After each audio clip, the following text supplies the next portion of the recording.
नमस्कार, हमार नाम बाटे सौरभ सम्राट यादव। रउआ सबके बीच में लेके आइल बानी कविता। ये कविता के हम खुदे लिखले बानी। ये कविता जौन बाटे सच्ची घटना पर आधारित बाटे। तो सुनी लोगिन हमरा जीवनी।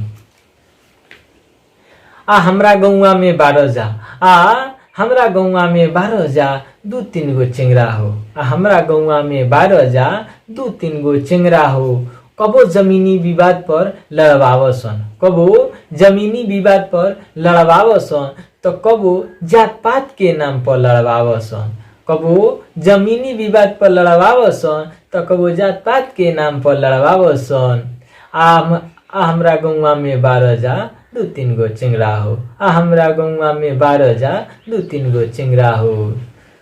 दुगो एने चेंगरा होलसन, दुगो एने चेंगरा होलसन, दुगो ओने चेंगरा होलसन। दुगो एने चेंगरा होलसन, दुगो ओने चेंगरा होलसन। हमरा गौवा में 12 जा 2-3 गो चेंगरा हो। हमरा गौवा के रहस रामातार बैठा। हमरा गौवा के रहस रामातार बैठा। कहत रहस सुरुहरी गौवा हवे जजो, कहत रहस सुरुहरी गौवा हवे जजो। जे मर झगड़ा में ना रहे, जे मर झगड़ा में ना रहे, उनकर झूठे नाम फंसावल जाला। जे मर झगड़ा में ना रहे, उनकर झूठे नाम फंसावल जाला। SC ST के धौंस देखा के वो सबके डरवावल जाला। SC ST के धौंस देखा के वो सबके डरवावल जाला। ना अहिरा पीछा हटल चाहे, ना अहिरा पीछा हटल चाहे, ना चमड़ा पीछा हटल चाहे। चेंगरवन के खुशी बा, चेंगरवन के खुशी बा, यही में लोगवा भरमल रहे। चेंगरवन के खुशी बा, यही में लोगवा भरमल रहे।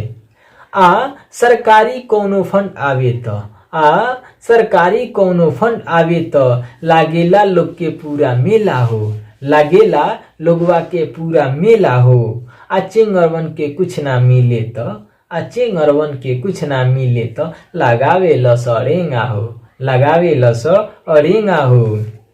हमरा गौवा में 12 जा, हमरा गौवा में 12 जा काला नाग औरी गेहुअन हो। हमरा गौवा में 12 जा काला नाग औरी गेहुअन हो।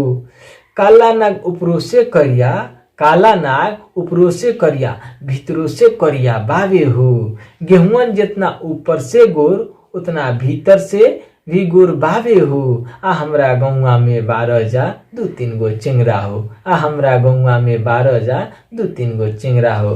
तो ये हमार वीडियो कैसन लागल रउआ सबे कमेंट में बताइम और लाइक करें। और चैनल के सब्सक्राइब ना करें तो सब्सक्राइब करें, बेल आइकन दबावल मत भूलें।